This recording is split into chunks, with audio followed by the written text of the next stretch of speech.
এক স্ত্রী তার হাজব্যান্ডকে বলতেছে, তুমি এত ভালো মানুষ, তোমার ভিতরে কোনো দোষ নাই। আমি আজকে এতদিন তোমার সাথে সংসার করতেছি, একটু দোষ খুঁজে পাই না। তোমার মতো ভালো মানুষ তো খুঁজলেও পাওয়া যেত না। তুমি আমাকে সব দিক থেকে এত আগলে রাখতেছো, এত এত ভালোবাসা দিতেছো। আমি একটা জিনিস বুঝলাম না, তোমার আগের বউ এত ভালো স্বামী রেখে কিভাবে চলে গেছে। তখন ওই পুরুষটা একটা নিঃশ্বাস ফেলে মনে মনে বলতেছে যে আমার আগের স্ত্রীকে তোমাকে এখন আমি যা যা করতেছি, যা যা দিতেছি, যেভাবে তোমাকে ফালতেছি, তার এক কানাকড়িও যদি আমার বড় বউয়ের জন্য করতাম, তাহলে আজকে তুমি আমার ঘরে থাকতা না। আমার বড় বউ আমার ঘরে থাকতো, আমার কাছে থাকতো। এটাই পুরুষ, এটাই হাজব্যান্ড, এটাই স্বামী। আসসালামু আলাইকুম। কোথায় আমার আন্টি আপুরা? তোমরা নিশ্চয়ই ভালো আছো, যে যেখানে আছো আশা করছি সুস্থ আছো, ভালো আছো। হ্যাঁ, আলহামদুলিল্লাহ আমরা ভালো আছি।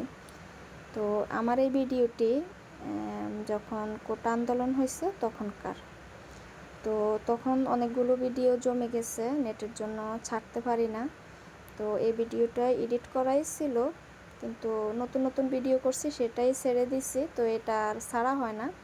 তাই আজকে আর কি আপলোড করব ভয়েস ওভার দিয়ে, ইনশাল্লাহ। তো এখন বাচ্চারা দুপুরবেলার খাবার খাচ্ছে খাসির গোস্ত দিয়ে, দুই ভাই। আমি খাবো না, একটু পরে খাবো আর কি। তো তোমাদের কাছে প্রতিদিনের মতো একটাই রিকোয়েস্ট, প্লিজ তোমরা যে যেখান থেকে আমার এই ভিডিওটি দেখছো, স্কিপ না করে পুরো ভিডিওটি একটা লাইক দিয়ে দেখার অনুরোধ রইল। আর যারা আমার এই চ্যানেলটিতে আজই নতুন প্রথম ঢুকছো আমার এই চ্যানেলে বা ভিডিওতে, প্লিজ তোমাদের যদি ভালো লেগে থাকে একটা সাবস্ক্রাইব করে পাশে থাকা বেল আইকনটি বাজিয়ে দিয়ে আমার পাশে থেকে যেতে পারো। তো এই যে বাচ্চারা এখন আনারস মাখা খাবে, এটা কিন্তু ভাতের পরপরই না, এটা হচ্ছে বিকেল টাইম। তো বিকেলবেলা তো অবশ্য ফল খায় না, ফল খাওয়ার উপযুক্ত টাইম হয়েছে 11টা থেকে 12টা দুপুর। তো তখন আর দেওয়া হয় না, আসলে মনেও ছিল না, আনারসটা নষ্ট হয়ে যাচ্ছে, তাই তাদেরকে এখন কেটে দিয়ে দিচ্ছি একটু লবণ মরিচ দিয়ে। তো আসিফ কিন্তু হাত দিয়ে খেতে চাচ্ছিল, আমি দিই নাই, কারণ হাত জ্বলবে। তো আমি নিজে ওকে খাওয়াই দিতেছি। আসলে হ্যাঁ, এটাই আমাদের জীবন। পুরুষ এমনই, এরা প্রথম স্ত্রীকে যতভাবে পারে মানে কষ্ট দেওয়ার চেষ্টা করে। যখন এদের জীবন থেকে প্রথম বউটা চলে যায়, মানে হয়তো মৃত্যু হয়ে যায়, মরে যায়, যন্ত্রণা সহ্য করতে করতে ব্রেন স্ট্রোক করে, হার্ট স্ট্রোক করে, বা চলে যায় কম, যারা যায় তারা এমনিতেই যায়। কিন্তু অনেক মেয়েরা আসলে অনেক সহ্য করে স্বামীর ঘরেই পড়ে থাকে। তো হয়তো শেষ পর্যন্ত তাদের মৃত্যুটাই হয়, কারণ আমরা তো মানুষ, আমরা রোবট না, কোনো ইলেকট্রিক যন্ত্র না আমরা। যাই হোক, তারা এমনই, তারা প্রথম বউকে এরকমই করে, কিন্তু তাদের জীবনে যখন দ্বিতীয় মহিলা আসে, তখন সেই মহিলাকে তারা, যে আমাদের গ্রামের একটা কথা আছে, উকুনের ভয়ে মাথায় রাখে না, তারপরে হচ্ছে পিঁপড়ার ভয়ে মাটিতে রাখে না। মানে তখন তারা দ্বিতীয় বউকে নিয়ে এরকম করে, যেটা সাক্ষ্য প্রমাণ আমি দেখেছি আমার নিজের চোখে। আমার এক আপা, আমার বাগ্নির শাশুড়ি মারা গেছে, তখন ওই ভদ্রলোক বিয়ে করে এখন নতুন বউকে নিয়ে এরকমই করতেছে। কিন্তু আপাকে আসলে অনেক অনেক কষ্ট ছিল আপার মনে। আপা ব্রেন স্ট্রোক করে মারা গেছেন, আমার বাগ্নির শাশুড়ি, এটা আমার চোখে দেখা আর কি। তো ওই বউকে, ওই বউয়ের সাথে যে লীলা খেলা, যে আনন্দ ফুর্তি উনি করতেছে, বা ওই বউ করতেছে ওনার সাথে, আসলে কার সংসারে কে এসে রাজত্ব করতেছে। হ্যাঁ, অনেক স্ত্রীরা মারা যায়, মানে অসুখ হয়ে, অনেক অনেক অসুখ থাকে, হাজব্যান্ড অনেক অনেক চেষ্টা করে বাঁচিয়ে রাখার জন্য, কিন্তু আল্লাহ পাক হায়াত রাখে না, সেটা ভিন্ন ব্যাপার। সেখানে ওই পুরুষটা কতদিন একা থাকতে পারে। দ্বিতীয় বিয়ে তো অবশ্যই করতে হবে, তার সংসারটা টিকে রাখতে হবে, বা তারও তো একজন সঙ্গিনীর দরকার আছে, সেটা কিন্তু সম্পূর্ণ আলাদা হিসাব। কিন্তু যেটা মনে মানে যন্ত্রণা পেতে পেতে মানে কষ্ট পেতে পেতে একদিন দুনিয়া ছেড়ে চলে যায়, তখন ওই পুরুষটাই আরেকটা মহিলা গড়ে এনে মানে বুঝাই যায় না যে সে তার আগের বউ নিয়ে কী করছে, সম্পূর্ণ আলাদা একটা মানুষ হয়ে যায় তখন। এটাই আমাদের মেয়েদের জীবন। তো এটা হচ্ছে রাত, তার আগে আমি একটু চানাচুর খাইছি। আমার কাছে চিকন চানাচুরটা অনেক বেশি ভালো লাগে, মাগরিবের পর বসে বসে খাইলাম। চানাচুরের ভিতরে যেই এটা থাকে, ওই যে কাবলিটা থাকে, এটা আমার খুব ভালো লাগে খেতে, বেছে বেছে খাই বাচ্চাদের মতো। তো যাই হোক, এটা হচ্ছে কুমড়ার ভর্তা বানাইতেছি রাতের জন্য।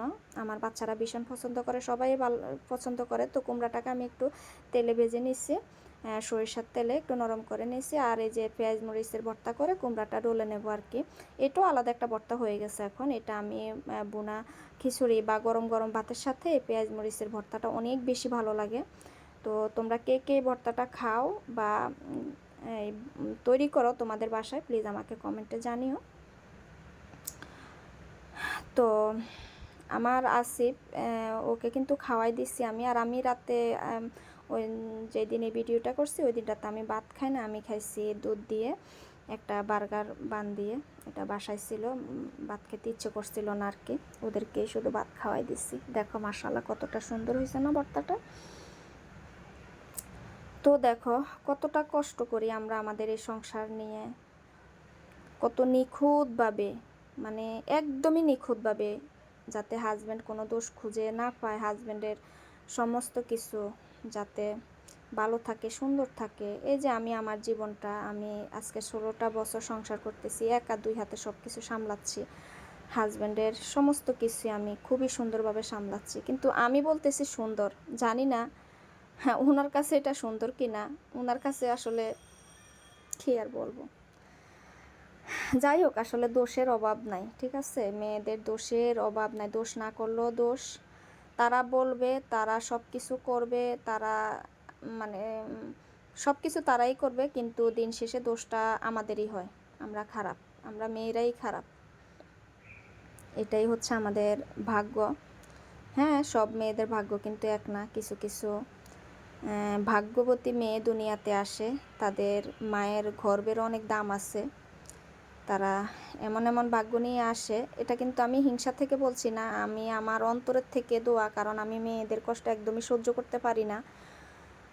যে আমার অন্তর থেকে দোয়া, আমার যত খালা চাচি ফুফু মানে যারা আছেন ময়মুরব্বী, এবং কি আমার বোন বউয়েরা যাতে অনেক অনেক সুখে থাকে হাজব্যান্ডকে নিয়ে।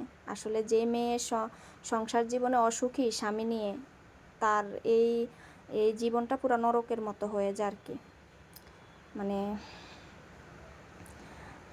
নরকের যন্ত্রণাটা তারা এই দুনিয়াতে ভোগ করে যায়। তো এই আর কি, আমার তো মেয়ে নাই, আমার 2 ছেলে, হয়তো আর মেয়ে চোখে দেখবো না জানি না, আল্লাহ পাক ভালো জানেন। তো আমারও তো 2জন মেয়ে আসবে ঘরে, জানি না সে পর্যন্ত বেঁচে থাকবো কি না, সেটা আল্লাহ পাকে ভালো জানেন। তো এই তো বাচ্চাদেরকে খাওয়ানোর পরে আমি এই দুধটা দিয়ে একটা বার্গার বান খাবো, কিছু খেতে ইচ্ছে করছিল না, তাই এটাই খেয়ে রাতটা কাটাইছি আমি। আর রাতে এমনি তো কেন জানি আজকে অনেক দিন ধরে ভাত খাই না, আমি ভাত খেতেও ভালো লাগে না, আর খাইও নি, হয়তো 2টা খেজুর বা একটা ডিম সিদ্ধ, 1 কাপ দুধ, এগুলা খেয়ে থাকি আর কি। তো অনেক কথা হলো, অনেক কথা বললাম তোমাদের সাথে। তোমরা সবাই ভালো থেকো, সুস্থ থেকো, সবাই সবার জীবন সঙ্গী বা জীবন সঙ্গিনীকে নিয়ে অনেক অনেক ভালো থাকুক, সুখে থাকুক, ছেলে হোক আর মেয়ে হোক সবাই। তো এখান থেকে তোমাদের কাছ থেকে বিদায় নিয়ে নিচ্ছি।